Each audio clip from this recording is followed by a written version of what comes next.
Zee 24 तास एक पाऊल पुढे। नाशिककरांसाठी महत्त्वाची बातमी। नाशिकमध्ये साथीचे रोग पसरत आहेत। नाशिककरांचा आरोग्याचा प्रश्न इतका गंभीर असताना महापालिकेचा प्रचंड हलगर्जीपणा सुरू आहे। घंटागाडी वेळेवर पोहोचत नाही, औषध आणि धूर फवारणी होत नसल्यानं नाशिककरांच्या आरोग्याचा प्रश्न गंभीर होत चाललाय। नाशिककरांनो, साथीच्या रोगांपासून सावधान। पावसाळ्याबरोबर अनेक साथीचे रोग नाशिकमध्ये पसरायला लागलेत।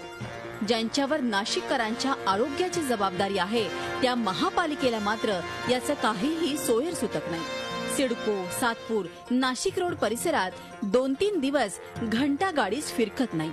परिणामी कचरा साचतोय आणि विविध रोगांना आमंत्रण मिळतंय। कुठल्याही स्लम एरियामध्ये जा किंवा स्टँडर्ड एरियामध्ये जा, त्या ठिकाणी मोठ्या प्रमाणात तुम्हाला डासांचं साम्राज्य दिसेल, घाणीचं साम्राज्य दिसेल। खूप महानगरपालिकेने जनतेच्या सुखसोयीसाठी जे काही उपाययोजना करायला पाहिजे त्या उपाययोजना काही केल्याने प्रशासनाने फवारणी म्हणा किंवा जे साथीचे रोग बळावणार नाही यासाठी प्रतिबंधक उपाय करण्याची आवश्यकता असते। प्रशासन या बाबतीमध्ये उदासीन झालेलं दिसतं आणि त्याचाच जाब आज आम्हाला आयुक्तांना आणि प्रशासनाला विचारायचा होता, परंतु दुर्दैवाने आयुक्त या सभेला उपस्थित राहिले नाही। नाशिक शहरात तापाचे 1014 रुग्ण, अतिसाराचे 253 आढळलेत। त्यातच डेंग्यू मलेरियानंही डोकं वर काढलंय।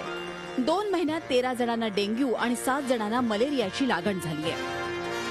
हजारो नाशिककर तापाने फणफणले असताना मनपा प्रशासनाच्या हलगर्जीपणाच्या सुरस कथा समोर येत आहेत। औषध फवारणीच्या कामावर असणाऱ्या मनपा कर्मचाऱ्यांनी धूर फवारणी यंत्रासाठी वापरण्यात येणारं डिझेल काळ्या बाजारात विकलं।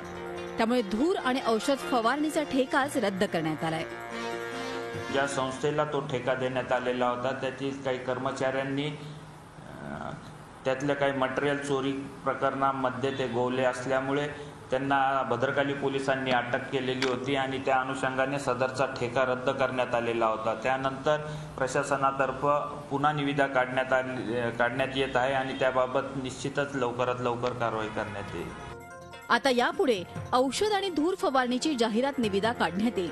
त्यानंतर त्याला मान्यता मिळेल। या सर्व प्रक्रियेला कमीत कमी 5 ते 6 महिने लागण्याची शक्यता आहे। त्यामुळे पावसाळा संपला की मगच धूर फवारणीची यंत्रे येतील अशी चिन्ह आहे। तोपर्यंत नाशकात रोगराईचं थैमान सुरूच राहील। मुकुल कुलकर्णी, झी मीडिया, नाशिक। झी 24 तास एक पाऊल पुढे।